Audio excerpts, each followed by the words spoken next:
right, folks, welcome back to the show. As I mentioned in the introduction, really excited to welcome on for the first time Mr. Eric Sedransk. He is of Member for a Day, and we're going to talk all about what that means. Eric, it's so nice to see you. Adam, thanks for having me on. So, Member for a Day is a fantastic idea that we're going to dive deep into today in 30 minutes or less. Listeners, you know how we like to do it here. But Eric, before we get into it, why don't you give us a little bit of your background professionally, as well as how you got started with Member for a Day? Yeah, so before COVID, I was running business development and partnerships for tech companies in New York City. And so that was my career for a really long time. And, always loved golf. I always wanted to work in golf. I always dreamt of being a golf agent, but kind of realized that there weren't too many opportunities in that space. And so it led me down to the world of tech. And so, um, I had started an Instagram account, I don't know, 3-4 years ago, just to document my travels. I had been fortunate enough to play some nice golf courses and took some photos along the way. And that was really it. And then next thing you know, COVID happens and everything changes. Well, for a lot of us, and for me, I lost my job, and that sort of sent me down this path of probably why we're speaking today. Yeah, COVID definitely, 10 years from now, 5 years from now, hell, next month, we're going to be thinking back about COVID and just how it changed the lives of so many people in both, good and bad ways. And it's a really promising thing to see that you were able to kind of just rebound so quickly and come up with just what is a fantastic idea in Member for a Day. And listeners, the website you want to go to is memberforaday.com. And Eric, as I understand it, and we talked a little bit before today, essentially, as the name implies, you are able to become a member for a day by way of auctions that are run for charity on your website. And some of the events, the courses that you have available are absolutely mind-blowing. Do I have the premise down? Yeah, pretty much. But I think, to some degree, we're putting the cart before the horse, right? Because if we just jump to there, it sounds like, I started a company and I knew what I was doing, and it's so far from the truth, right? The truth is that I was unemployed. I left New York City. I went down to Hilton Head because my mother lives down there.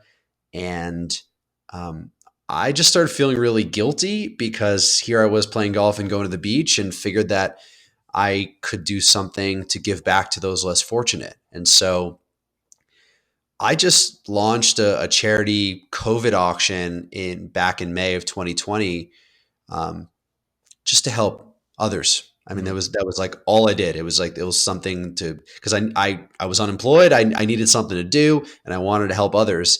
And, it just started out as this little idea.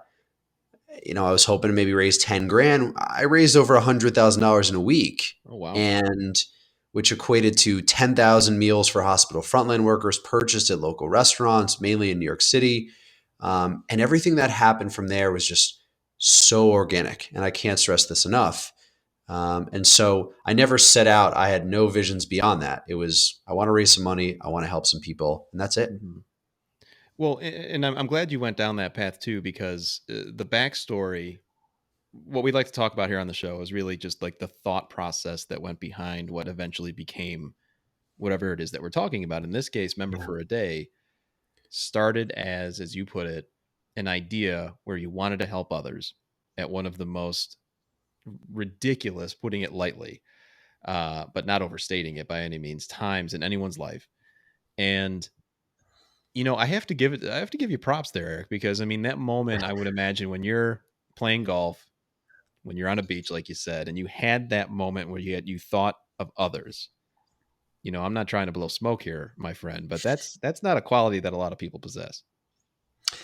Yeah, it's funny. I remember I had gone for a bike ride, and exercise is, especially for me, is really good. It allows me to think differently and kind of escape, these things, which takes up way too much of my time. And right. I came back, and my really good family friend and my mother were having dinner, and I just said, I'm not going to look for a job anymore. I'm just going to do something creative and try to find a way to raise money for charity. And I swear, at least from my perspective, they kind of thought I was a bit crazy. Um, because it's like, what do you mean? Like you're just not going to get a job? Like you're just gonna, what are you, like, going to become a monk or something? But I don't know. It just felt right, and I was tired of doing things because society told me I was supposed to do them. Hmm. And for once, I wanted to just do something because it felt right, and it felt like I was passionate about it in my heart. And um, I think a lot of times, especially as entrepreneurs, we go through the steps. We build a business plan. We do market scenarios. We, address the TAM to how large of an opportunity is, and on and on and on. All these stuff that are, are taught in business school. They're wonderful. I'm so thankful that I've learned it all. But sometimes it's really good just to follow your heart and just do something that feels right and benefits others. And as weird as it sounds, hopefully it all works out and you can figure out a way to make a living doing just that. And so my approach was exactly that. It was very flipped of all the other businesses I've created in the past, and thankfully it's worked out nicely. Yeah, it's that leap that you have to take, right? And it's I'm so glad you're talking about this because, you don't know what's on the other side once you make that leap, right? I mean, there had to be a moment where, and maybe there wasn't, I don't know, where all of the doubters, what they were saying may have crept up a little bit because at some, I mean, there's no safety net here, right? Yeah, I talk about this with sort of, I guess you would describe them as sort of like mentees a lot. And my opinion in this is, I guess there's a few things. One is, if you live a life where like you never take any risks, you're just going to regret yourself when you're 50, 60, 70 years old. So you might as well take some shots and try things. Hmm. And then also, this day and age, it is the easiest time in human history to be an entrepreneur. Hmm. You can, there's existing technologies everywhere. I mean, think about it. You can build a site on Squarespace for like $9.99 a month. You attach it to Shopify and you can sell a product in like 24 hours. I mean, it's as simple as that. Yeah. And you just post on social media and create some cool content with this thing that we all have. Right. And so the reason I bring that up is because I don't, like, it's one thing to open a restaurant and put $250,000 in. That's a risk, and that's a big risk. But with technology these days, you can fail so cheaply and so fastly, Hmm. or so quickly, I should say, that I don't view it as a failure. I view it as just trying things. And that's been my mentality since this whole thing started, is I just view everything as a big test. And so some things work, some things don't. But you know what? We're just going to keep trying. And ultimately, my only North Star is to raise as much money as possible for charity through the game of golf. And so whether we succeed or fail, like, we're still succeeding, Right. in my opinion. Right. Yeah. I think, and I don't have to tell you this. I mean, that's the right attitude to have, right? I mean, regarding something like this, I mean, even just hearing taking that risk, if you don't do it, you may regret it. I mean, those are things that people say and Yeah. take for granted a lot of times. But when you actually live it and you actually live those words, that's an entirely different feeling altogether.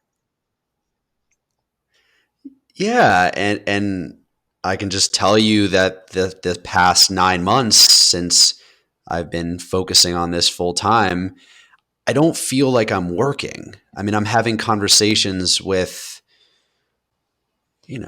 some organizations and people that I've always dreamt of having conversations with. Plus, I'm talking about it in a charitable aspect. So I don't, like, honestly, I would do this even if I wasn't making any money because I'm having so much fun. This would be like a hobby for me, and I'd happily do it. It's a benefit that I can also make a little bit of money. I'm certainly not getting rich doing this, Right. but make a little bit, and certainly cover my overhead and spend an absorbent amount of time growing this community and this platform. So let's talk about the platform a little bit and some of the the brands and people that you've met and talked to and collaborated with. So when you go out to the website, again, listeners, it's memberforaday.com. You're going to see a lot of different things on there. And, just as an example, one of the efforts that I just clicked on randomly here is Off Their Plate. And, again, it's a charitable effort. You're going to be able to help people in your respective community or a community you're not even a part of, but one that you can become in this instance. What are some of the ways or some of the groups that you work with in your time so far? Yeah, the list is pretty extensive at this point. I mean, the last count, we've worked with, I think, over 15 nonprofits. There's definitely been some large ones. I mean, American Cancer Society, the First Tee of Savannah, the Savannah chapter. We raised $217,000 for the American Cancer Society. We raised $141,000 for the First Tee of Savannah. Those are definitely the eye-catching ones. I mean, I always like talking about the First Tee of Savannah one because 2 years ago they had to shut down due to lack of funding. And in 6 days, we raised more than their entire 2021 annual budget. Wow. So I love that. But I also, when I got into this, again, wasn't looking to start a business. I have a very soft spot for small grassroots nonprofits, mainly volunteer driven. And I'm going to be working with a group called Round of a Lifetime. We're launching a fundraiser with them later this month. By the time this episode comes out, I'm not sure if the auction will be completed or not. But they're a perfect example of this. They are kind of Make-A-Wish for golf, if you will. It's run by, I believe, a group of 7 guys, 100% volunteer based. They lost a friend to an illness. He was a huge golfer, and so they fund mainly children with life-threatening illnesses to play a round of their lifetime. And they only raise about $15,000, $20,000 a year total. And we got connected. They have some really great rounds of golf. I mean, Oakmont, Caves Valley, Congressional, I think maybe 1 or 2 others, Old Memorial. And so there's a chance that, this isn't going to be, the biggest one by far and away, but there's a chance that in a week we raise their entire annual budget. And that's the stuff that I love. And that's the stuff that really makes me feel fulfilled about the platform that I've created. That's just fantastic to hear. And some of the courses you just mentioned, I mean, let's just be clear for the listeners. I mean, these are absolutely rounds of a lifetime courses that you are involved with. So you mentioned Oakmont and a few others. Yeah, I mean, we definitely play at the upper echelon of the spectrum of golf. And what I mean by that is, we auction off rounds at, kind of middle of the road private courses, but the ones that really generate the most amount of fundraising and ultimately what I'm most focused on, and like I said before, is raising the most amount of money through charity, through the game of golf, are gonna be at the higher echelon, right? I mean, you think about the round that we've auctioned off for the most money to date was a round with Ken Griffey Jr. at Grove 23. I saw that one. Like, pretty good combination, right? Sold for $22,000. Just a lot of money for one round of golf, but it's also a lot of money for charity. And so, I'd say the overwhelming majority of the rounds that we auction off are either, top 200 Golf Digest or top 200 Golf Week Modern, Golf Week Classic, or Best in State. They're pretty much all in that list.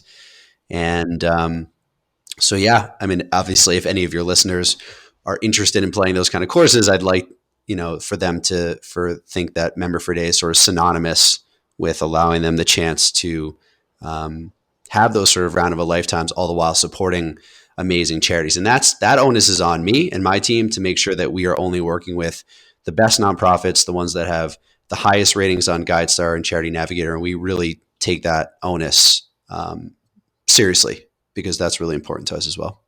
Absolutely. And, and that's a really important thing that you just mentioned, because, just to, again, stress, yes, people who are getting involved, who are making bids, who are involved in these auctions to raise money for charity, they're trying to not only get onto a golf course that could be a once in a lifetime event, but the main priority is to help the nonprofits and the organizations that you're working with. And so when you go through something like this, and when, as you've seen it grow, and then if you go to the website, once again, listeners, memberforaday.com, you've raised over $750,000. I mean, you mentioned earlier, there's got to be that moment where, wow, what we built is just, I can't believe it's grown this big. But how do you also kind of personally, or with the people you work with, stay at that level to say, you know what, let's remind ourselves why we're doing this? It's a really great question. I actually listened to a podcast a couple nights ago that I recorded right after that COVID auction. So back in June of 2020 for that exact reason, because and that's what's so cool about podcasts is they're evergreen. They live on the internet and it's like a moment in time. And so you can go back and be like, what was I thinking? What was I saying?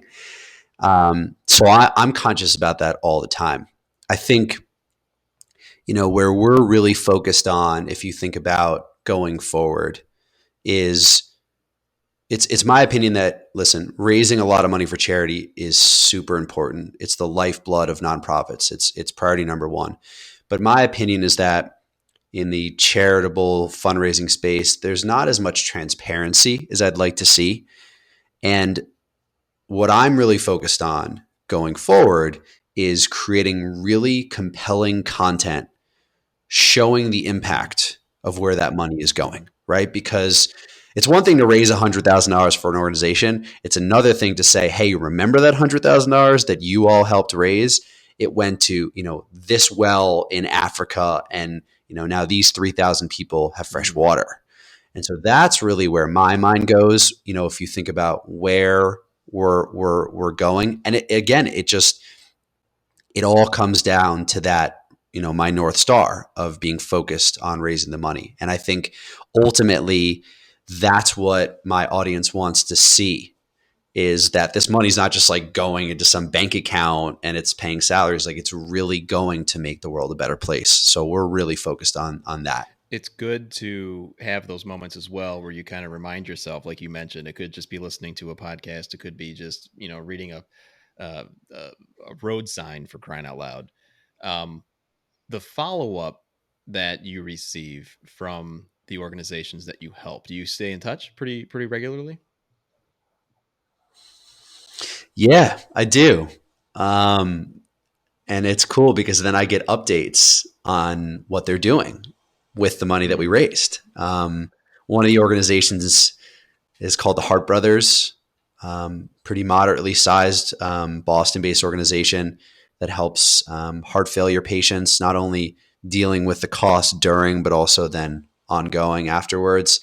And they pinged me last week. They just signed leases, subsidized leases for 2 apartments in downtown Boston, so that heart failure patients would have a free place to stay for their families, right? Because these people are traveling from all over the country, and their wife, husband, kids, they might be in a hotel for 2 weeks in downtown Boston. They can't afford that. So they get to stay in the apartment for free. And so, just seeing that, hearing that warms my heart. And in turn, I get to share those stories with my audience and community and say, again, remember that money we raised? This is where it's going. And it's really impactful and helping families that really need it. So we have a lot of golf course workers, owners, pro shop, golf pros who may be listening to this and thinking, wow, I want to get involved. What's the best way that they can do that? Yeah, it's a really good question. I think, ultimately, we're a classic two-sided marketplace. So on one side, we have the bidders who are interested in supporting charities and accessing these once in a lifetime rounds of golf. And then on the other, we have the Mm-hmm. nonprofits who are looking to fundraise. And so those are definitely, the biggest parties. But as it relates to, golf industry folks, golf course owners, golf course superintendents, it's really important for me to get my message across to them so they understand what I'm about and what the platform and what we're looking to do. And I think, you asked how could they get involved? The COVID auction is a perfect example. When I launched the first COVID auction, I had 20 golf courses. I threw it out on social media. By the time we closed the auction, I had 48 golf courses. So 28 of those golf courses came from people around the world who just said, this is awesome. I want to support it. So what I say to people like that is, if you see an auction or a campaign or a fundraiser that we're working on for a mission that's important to you, reach out and we can always add more rounds of a lifetime, more once in a lifetime rounds of golf to support those causes. And that happens all the time. And that is like the most incredible thing, that someone who doesn't know me just says, this is amazing. I love this. I love this mission. I want, I'm a member here, or I work at this club. I want to donate it around.